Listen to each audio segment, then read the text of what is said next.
ಕರ್ತನಿಗೆ ಸ್ತೋತ್ರ. ನಿಮ್ಮೆಲ್ಲರಿಗೂ ಕ್ರಿಸ್ಮಸ್ ಹಬ್ಬದ ಶುಭಾಶಯಗಳು. ಕ್ರಿಸ್ಮಸ್ ಹಬ್ಬ ಎನ್ನುವುದಾದರೆ ಮುಖ್ಯವಾಗಿ ಡಿಸೆಂಬರ್ ತಿಂಗಳು ಬಂದರೆ ನಮ್ಮೆಲ್ಲರಿಗೂ ಬಹಳ ಸಂತೋಷ. ಆ ಕ್ರಿಸ್ಮಸ್ ದಿನಕ್ಕಾಗಿ ನಾವೆಲ್ಲರೂ ಕಾಯ್ತಾ ಇರ್ತೇವೆ.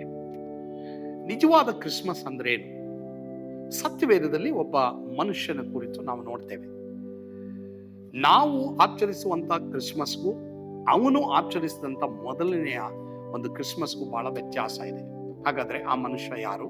ಅವನು ಹೇಗೆ ಮೊದಲನೇ ಕ್ರಿಸ್ಮಸ್ ಹಬ್ಬವನ್ನು ಆಚರಿಸ್ತಾ ಎಂಬುದಾಗಿ ನೋಡಲ್ವಾ? ಅದು ಸತ್ಯವೇದದಲ್ಲಿ ಹೊಸ ಒಡಂಬಡಿಕೆಯಲ್ಲಿ ಲೂಕನ್ ಬರೆದ ಸುವಾರ್ತೆ 2ನೇ ಅಧ್ಯಾಯ 25ರಿಂದ 35ನೇ ವಚನದಲ್ಲಿ ಆ ವ್ಯಕ್ತಿಯ ಕುರಿತು ಬರೆಯಲ್ಪಟ್ಟಿರ್ತದೆ.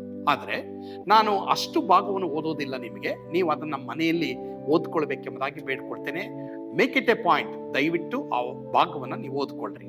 ಆದ್ರೆ ನಾನು ಒಂದು ವಚನ ಮಾತ್ರ ಆ ವ್ಯಕ್ತಿಯ ಕುರಿತು ಓದ್ತೇನೆ. ಆ ವ್ಯಕ್ತಿ ಯಾರು ಎಂಬುದಾಗಿ ನೀವು ತಿಳ್ಕೊಳ್ಬಹುದು. ವಚನ 25, ಲೂಕನ್ ಬರೆದ ಸುವಾರ್ತೆ 2ನೇ ಅಧ್ಯಾಯ. ಯೆರೂಸಲೇಮಿನಲ್ಲಿ ಆ ಕಾಲದಲ್ಲಿ ಸಿಮೆಯೋನನೆಂಬ ಒಬ್ಬ ಮನುಷ್ಯನಿದ್ದನು. ಈ ಮನುಷ್ಯನು ನೀತಿವಂತನು, ದೇವಭಕ್ತನೂ ಆಗಿದ್ದು, ಇಸ್ರಾಯೇಲ್ ಜನರನ್ನು ಸಂತೈಸುವವನು, ಯಾವಾಗ ಬಂದಾನೆಂದು ಹಾರೈಸುತ್ತಿದ್ದನು ಮತ್ತು ಪವಿತ್ರಾತ್ಮ ಪ್ರೇರಿತನಾಗಿದ್ದನು. ಹಾಗಾದ್ರೆ ಆ ಮನುಷ್ಯ ಯಾರು ಗೊತ್ತಾ? ಸಿಮಿಯೋನ. ಸಿಮಿಯೋನ ಹೆಸರಿನ ಅರ್ಥ ಕೇಳಿಸಿಕೊಳ್ಳೋದು ಅಥವಾ ಒಳ್ಳೆಯ ಬಾಂಧವ್ಯತೆ ಅಥವಾ ಒಳ್ಳೆಯ ಸಾಕ್ಷಿ. ಹಾಗಾದ್ರೆ ಈ ಸಿಮಿಯೋನನು ಮೊದಲನೇ ಕ್ರಿಸ್ಮಸ್ ಅನ್ನ ಯಾವ ರೀತಿ ಆಚರಣೆ ಮಾಡ್ದ ಎಂಬುದಾಗಿ ನಾವು ನೋಡೋದಾದ್ರೆ ವಚನ 25ರಲ್ಲಿ ನಾವು ನೋಡ್ತೇವೆ. ಈ ಮನುಷ್ಯನು ಅಂದ್ರೆ ಈ ಸಿಮಿಯೋನನು, ಇವನು ದೇವಭಕ್ತನು ನೀತಿವಂತನು ಆಗಿದ್ದು, ಇಸ್ರಾಯೇಲ್ ಜನರನ್ನ ಸಂತೈಸುವವನು ಯಾವಾಗ ಬಂದಾನೆಂದು ಹಾರೈಸುತ್ತಿದ್ದನು. ಅಂದ್ರೆ ಅವನಿಗೊಂದು ಹಾರೈಕೆ ಇತ್ತು, ಇಸ್ರಾಯೇಲ್ ಜನರನ್ನ ಸಂತೈಸುವಂತವನು ಯಾವಾಗ ಬರ್ತಾನೆ ಎಂಬುದಾಗಿ. ಪ್ರಿಯ ದೇವರ ಮಕ್ಕಳೇ, ಇದೇ ರೀತಿಯ ಒಂದು ಹೃದಯ ನನಗೆ ನಿನಗಿರ್ಬೇಕು. ಬರೀ ನಾನು ನೀನು ಚೆನ್ನಾಗಿರೋದು ಮಾತ್ರ ಅಲ್ಲ, ನನಗಿಂತಲೂ ನಿನಗಿಂತಲೂ ಬಹು ಕೀಳಾಗಿ ಕುಟುಂಬದಲ್ಲಿರ್ಬೋದು, ಆರ್ಥಿಕ ಪರಿಸ್ಥಿತಿಯಲ್ಲಿರ್ಬೋದು, ಅಥವಾ ಅವರ ದೈಹಿಕ ಪರಿಸ್ಥಿತಿಯಲ್ಲಿರ್ಬೋದು, ಅವರ ವಿದ್ಯಾಭ್ಯಾಸ ಇರ್ಬೋದು, ಏನೇ ಇರ್ಬೋದು, ಅವರು ಒಂದು ವೇಳೆ ಕೀಳ್ತರ ಮೇಲಿದ್ರೆ ಅವರಿಗಾಗಿ ದೇವರು ಏನಾದರೂ ಮಾಡಲಿ ಎಂಬುದಾಗಿ ನಾವು ಹಾರೈಸುವರಾಗಿರ್ಬೇಕು. ಇದು ಸಿಮಿಯೋನನಲ್ಲಿ ಇತ್ತು ಪ್ರಿಯರೇ. ಅವನು ಇಸ್ರಾಯೇಲ್ ಜನರಿಗೆ ಯಾವಾಗ ದೇವರು ಬಿಡುಗಡೆ ಕೊಡ್ತಾರೆ, ಇಸ್ರಾಯೇಲ್ ಜನರಿಗೆ ಯಾವಾಗ ನೆಮ್ಮದಿ ಬರ್ತದೆ, ಯೇಸು ಬಂದ್ರೆ ಮಾತ್ರವೇ ಎಂಬುದಾಗಿ ಅವನು ಹಾರೈಸ್ತಾ ಇದ್ದ. ಅದೇ ರೀತಿ ಒಬ್ಬರ ಜೀವಮಾನದಲ್ಲಿ ಯೇಸು ಬರೋವರೆಗೂ ಅವರು ಒಳ್ಳೇದಂತೂ ಆಗೋದು ಖಚಿತ ಇಲ್ಲ ಪ್ರಿಯರೇ. ಹಾಗಾದ್ರೆ ನಾವು ಹಾರೈಸ್ಬೇಕು. ಯಾರು ನೋಡಿದ್ರು ಅಷ್ಟೇ, ದೇವ್ರೆ ಅವರಲ್ಲಿ ನೀನ್ ಇರ್ಬೇಕಪ್ಪ, ಅವ್ರು ನರಕಕ್ಕೆ ಹೋಗ್ತಾ ಇದಾರಲ್ಲ, ಅವರು ಸ್ವಾಮಿ ನಿನ್ನಲ್ಲಿ ಬರಬೇಕು ಸ್ವಾಮಿ ಎಂಬುದ ಹಾರೈಸ್ಬೇಕು. ಆ ಹೃದಯ ನನಗೆ ನಿನಗೆ ಇರಬೇಕು.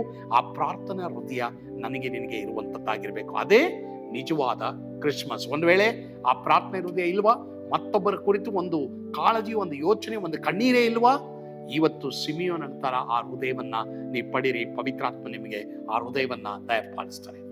2ನೇದಾಗಿ ವಚನ 25ರ ಕಡೆ ಭಾಗದಲ್ಲಿ ಬರೆಯಲ್ಪಟ್ಟಿದೆ, ಮತ್ತು ಇವನು ಪವಿತ್ರಾತ್ಮ ಪ್ರೇರಿತನಾಗಿದ್ದನು. ಪ್ರಿಯ ದೇವರ ಮಕ್ಕಳೇ, ಇದು ಬಹಳ ಮುಖ್ಯವಾದದ್ದು. ದೇವರ ವಾಕ್ಯದಲ್ಲಿ ಎಫೆಸ 5ರಲ್ಲಿ ಬರೆಯಲ್ಪಟ್ಟಿದೆ, ಪವಿತ್ರಾತ್ಮ ಭರಿತರಾಗಿರಿ. ಪವಿತ್ರಾತ್ಮ ಭರಿತರಾಗಿರ್ಬೇಕಾದ್ರೆ ನಾವೇನ್ ಮಾಡ್ಬೇಕು? ಖಾಲಿಯಾಗಿರ್ಬೇಕು. ಪ್ರತಿದಿನ ನಮ್ಮ ಪಾಪಗಳ ಕುರಿತು ನಾವು ಪಶ್ಚಾತ್ತಾಪ ಪಡೋದಾದ್ರೆ, ನಾನು ಮಾಡಿದಂತ ಪಾಪಗಳು ಇವುಗಳ ಕುರಿತು ನಾನು ಪಶ್ಚಾತ್ತಾಪ ಪಟ್ಟು ಬಿಟ್ಬಿಡೋದಾದ್ರೆ ನಾನು ಖಾಲಿ ಆಗ್ತೀನಿ. ನಾನು ಎಲ್ಲಿ ಖಾಲಿ ಆಗ್ತೀನೋ ಅಷ್ಟು ದೇವರು ನನ್ನನ್ನು ಪವಿತ್ರಾತ್ಮನಿಂದ ತುಂಬುತ್ತಾರೆ. ನಾನು ತುಂಬಲ್ಪಟ್ಟಿದ್ರೆ ಪವಿತ್ರಾತ್ಮನಿಂದ ತುಂಬಲ್ಪಡಕ್ಕಾಗಲ್ಲ. ಹಾಗಾದ್ರೆ ಪ್ರತಿದಿನ ನಾನು ನೀನು ನಿನ್ನ ಸ್ವಾರ್ಥತೆಯಿಂದ, ಪಾಪಗಳಿಂದ ಪಶ್ಚಾತ್ತಾಪ ಪಟ್ಟು ಖಾಲಿ ಆಗುವಾಗ ಪವಿತ್ರಾತ್ಮನಿಂದ ದೇವರು ನಮ್ಮನ್ನು ತುಂಬುತ್ತಾರೆ. ಅದೇ ನಿಜವಾದ ಕ್ರಿಸ್ಮಸ್. 3ನೇದಾಗಿ ವಚನ 26, ಇದಲ್ಲದೆ ಕರ್ತನು ಕಳುಹಿಸಬೇಕಾದ ಕ್ರಿಸ್ತನನ್ನ ಕಾಣುವುದಕ್ಕಿಂತ ಮುಂಚೆ ನೀನು ಸಾಯುವುದಿಲ್ಲವೆಂದು ಪವಿತ್ರಾತ್ಮನ ಮೂಲಕ ಅವನಿಗೆ ದೈವೋಕ್ತಿ ಉಂಟಾಗಿತ್ತು. ನಿಜವಾದ ಕ್ರಿಸ್ಮಸ್ ಏನ್ ಗೊತ್ತಾ? ಪ್ರತಿದಿನ ನನಗೆ ನಿನಗೆ ಒಂದು ದೈವೋಕ್ತಿ ಇರಬೇಕು. ಇವತ್ತು ಎಷ್ಟೋ ಜನರಿಗೆ ದೇವರು ಮಾತಾಡ್ತಾ ಇಲ್ಲ. ಕಾರಣ ಏನ್ ಗೊತ್ತಾ? ಅವರು ದೇವರೊಂದಿಗೆ ಮಾತನಾಡ್ತಾ ಇಲ್ಲ. ದೇವರ ಹತ್ರ ಕೇಳಿಸ್ಕೊಳ್ಳೋಕ್ಕೂ ಅವರಿಗೆ ಸಮಯ ಇಲ್ಲ. ಪ್ರಿಯ ದೇವರ ಮಕ್ಕಳೇ, ದೇವರು ನಿಮ್ಮೊಂದಿಗೆ ಮಾತನಾಡುವವರೆಗೂ ಪ್ರತಿದಿನ ನೀವು ಕೆಲಸಕ್ಕೆ, ನಿಮ್ಮ ಕಾಲೇಜು, ಸ್ಕೂಲ್ಗಳಿಗೆ, ಬಿಸ್ನೆಸ್ಗಳಿಗೆ ಹೋಗೋಕ್ಕಿಂತ ಮುಂಚೆ ದೇವರೇ ನನ್ನೊಂದಿಗೆ ನೀನು ಮಾತನಾಡು, ಈ ದಿನದ ಮನ್ನವನ್ನು ನನಗೆ ದಯಪಾಲಿಸೆಂಬುದಾಗಿ ಕೇಳ್ರಿ. ಖಂಡಿತವಾಗಿ ದೇವರು ಆ ಮನ್ನವನ್ನು ನೀನು ಕೊಡ್ತಾರೆ. ದೈವೋಕ್ತಿ ನನಗೆ ನಿನಗಿರಬೇಕು. ಅದೇ ನಿಜವಾದ ಕ್ರಿಸ್ಮಸ್. 4ನೇದಾಗಿ ವಚನ 27ರಲ್ಲಿ ಬರೆಯಲ್ಪಟ್ಟಿದೆ, ಇವನು ಪವಿತ್ರಾತ್ಮನ ಪ್ರೇರಣೆಯಿಂದ ದೇವಾಲಯಕ್ಕೆ ಬಂದನು. ಎಷ್ಟೋ ಜನ ಇವತ್ತು ದೇವಾಲಯಕ್ಕೆ ಹೋಗ್ತಾ ಇಲ್ಲ. ಸಿಮಿಯೋನ್ ನೋಡ್ರಿ, ಇವನಿಗೆ ವಯಸ್ಸಾಗಿತ್ತು, ಆದ್ರೂ ಸಹ ಇವನು ದೇವಾಲಯಕ್ಕೆ ಬರ್ತಾ ಇದ್ದ. ನೀನ್ ದೇವಾಲಯಕ್ಕೆ ಬರ್ತೀಯಾ ಅಥವಾ ದೇವಾಲಯವನ್ನ ಬಿಟ್ಬಿಟ್ಟಿದೀಯಾ? ಒಂದು ವೇಳೆ ನೀನು ದೇವಾಲಯವನ್ನ ಬಿಟ್ಬಿಟ್ಟಿದ್ರೆ ಇವತ್ತು ತೀರ್ಮಾನ ಮಾಡು, ನೀನು ಬರೀ ಆನ್ಲೈನ್ ನಲ್ಲಿ ಮಾತ್ರ ಅಲ್ಲ, ಆದ್ರೆ ನೀನು ಆಲಯಕ್ಕೆ ಹೋಗಿ ದೇವರ ಸನ್ನಿಧಾನದಲ್ಲಿ ದೇವರನ್ನ ಆರಾಧಿಸುವುದಕ್ಕೆ ತೀರ್ಮಾನಿಸು. ಇದು ಬಹಳ ಪ್ರಾಮುಖ್ಯ. ಇವತ್ತು ಚರ್ಚ್ಗೆ ಹೋಗಿದ್ರಾ? ಬಹಳ ಪ್ರಾಮುಖ್ಯ ಪ್ರಿಯರೇ. ಸಭೆಗಳಿಗೆ ನೀವು ಹೋಗ್ಬೇಕು. ಸಭೆಯಲ್ಲಿ ದೇವ ಮಕ್ಕಳೊಂದಿಗೆ ನೀವು ಆರಾಧನೆ ಮಾಡಬೇಕು, ವಾಕ್ಯವನ್ನ ಕೇಳುವರಾಗಿರ್ಬೇಕು. 5ನೇದಾಗಿ ಮತ್ತು ಕಡೆಯದಾಗಿ, ಅವನು ಯೇಸುವನ್ನ ತನ್ನ ಕೈಯಲ್ಲಿ ತೆಗೆದುಕೊಂಡು ದೇವರನ್ನ ಕೊಂಡಾಡಿದನು. ಇವನಿಗೆ ಆರಾಧನೆ ಜೀವಿತ ಇತ್ತು. ಇವನಿಗೆ ವಯಸ್ಸಾಗಿದ್ರು ಸಹ ದೇವರಿಗೆ ಇವನು ಹಾಡಾಡುವವನಾಗಿದ್ರು, ಇವನು ದೇವರನ್ನ ಕೊಂಡಾಡುವವನಾಗಿದ್ರು. ಇವತ್ತು ನಿಮ್ಮ ಸ್ತುತಿ, ಆರಾಧನೆ ಜೀವಿತ ಯಾವ ರೀತಿ ಇದೆ ಪ್ರಿಯರೇ? ನಿಜವಾದ ಆರಾಧನೆ ಯಾವುದು ಗೊತ್ತಾ? ನಮ್ಮ ದೇಹವನ್ನ ದೇವರಿಗೆ ಸಂಪೂರ್ಣವಾಗಿ ಸಮರ್ಪಿಸೋದು.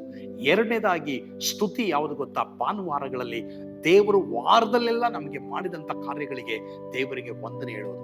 ಈ ಜೀವಿತ ನಮಗಿರಬೇಕು ಪ್ರಿಯರೇ. ಇದೇ ನಿಜವಾದ ಕ್ರಿಸ್ಮಸ್. ಈ 5 ಗುಣಾತಿಶಯಗಳು, ಸಿಮಿಯೋನಲ್ಲಿದ್ದಂಥ 5 ಗುಣಾತಿಶಯಗಳು ನನ್ನಲ್ಲಿ ಇದ್ರೆ ಅದೇ ನಿಜವಾದ ಕ್ರಿಸ್ಮಸ್. ಬಾಕಿ ಎಲ್ಲ ದೇವರಿಗೆ ಸ್ತೋತ್ರ. ಬಟ್ಟೆ, ಊಟ, ಸ್ನೇಹಿತರು ನಮ್ಮ ಮನೆಗಳಿಗೆ ಬರೋದು ಒಳ್ಳೆಯದೇ, ಇಟ್ಸ್ ವೆರಿ ಗುಡ್, ಅದು ದೇವರು ಬೇಡ ಅನ್ನಲ್ಲ.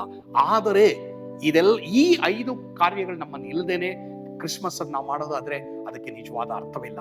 ಆದ್ರಿಂದ ಪ್ರಿಯರೇ, ಮೊದಲನೇದಾಗಿ ನಾವು ನೋಡ್ತೀವಿ ನಿಜವಾದ ಕ್ರಿಸ್ಮಸ್ ಏನೆಂಬುದಾಗಿ ನಾವು ನೋಡುವಾಗ, ಮೊದಲನೇದಾಗಿ ನಾವು ಮತ್ತೊಬ್ಬರಿಗೆ ಒಳ್ಳೇದಾಗಬೇಕೆಂಬುದಾಗಿ ಬಯಸುವಂಥದ್ದು, ಮತ್ತೊಬ್ಬರಿಗಾಗಿ ನಾವು ಪ್ರಾರ್ಥನೆ ಮಾಡೋರಾಗಿರ್ಬೇಕು. 2ನೇದಾಗಿ ನಾವು ಪವಿತ್ರಾತ್ಮ ಪ್ರೇರಿತರಾಗಿರ್ಬೇಕು. 3ನೇದಾಗಿ ಪ್ರತಿದಿನ ದೈವೋಕ್ತಿ ನಮ್ಗೆ ಉಂಟಾಗಬೇಕು. 4ನೇದಾಗಿ ನಾವು ಆಲಯಕ್ಕೆ ಬರುವಂತ ದೇವ ಮಕ್ಕಳಾಗಿರ್ಬೇಕು. 5ನೇದಾಗಿ ನಾವು ಯಾವಾಗಲೂ ದೇವರನ್ನ ಕೊಂಡಾಡೋರಾಗಿರ್ಬೇಕು. ಈ ರೀತಿಯ ಒಂದು ಕ್ರಿಸ್ಮಸ್ ದೇವರು ನಿಮಗೆ ಹಾರೈಸಲಿ, ನಿಮಗೆ ಕೊಡಲಿ ಎಂಬುದಾಗಿ ಹೇಳಿ ಪ್ರಾರ್ಥಿಸಿ, ಈ ಸಂದರ್ಭದಲ್ಲಿ ನಿಮ್ಮೆಲ್ಲರಿಗೂ ಕ್ರಿಸ್ಮಸ್ ಹಬ್ಬದ ಶುಭಾಶಯಗಳನ್ನ ಮತ್ತೊಮ್ಮೆ ತಿಳಿಸುವನಾಗಿದ್ದೇನೆ. ಕರ್ತನು ತಾನೇ ನಿಮ್ಮನ್ನು ಆಶೀರ್ವದಿಸಲಿ. ಪ್ರಾರ್ಥನೆ ಮಾಡೋಣವಾ? ಪರಮ ಪ್ರೀತಿಯುಳ್ಳ ತಂದೆಯಾದ ದೇವರೇ, ಈ ಸಂದರ್ಭದಲ್ಲಿ ಸ್ವಾಮಿ, ಒಂದು ವೇಳೆ ಯಾರಾದರೂ ತಮ್ಮ ಜೀವಿತವನ್ನ ನೀನು ಕೊಡದೆ ಹೋಗಿದ್ರೆ, ಈ ಸಂದರ್ಭದಲ್ಲಿ ಅವರು ತಮ್ಮ ಹೃದಯಗಳನ್ನ ತೆರೆದು ಪ್ರಾರ್ಥಿಸುವಾಗ, ನಾನು ಪಾಪಿ, ಯೇಸುವೆ ನನ್ನ ಹೃದಯದಲ್ಲಿ ಬಾ, ನನ್ನನ್ನು ಕ್ಷಮಿಸು, ನಿನ್ನನ್ನು ನನ್ನ ಕರ್ತನಾಗಿ ದೇವರನ್ನಾಗಿ ಅಂಗೀಕರಿಸಿಕೊಳ್ತೇನೆ ಎಂಬುದಾಗಿ ಹೇಳುವಾಗ ಅವ್ರ ಹೃದಯದಲ್ಲಿ ನೀನು ಬಾ ಸ್ವಾಮಿ. ಅವರಿಗೆ ಎಲ್ಲಿಲ್ಲದ ಸಂತೋಷ, ಸಮಾಧಾನವನ್ನು ಕೊಡು ಸ್ವಾಮಿ.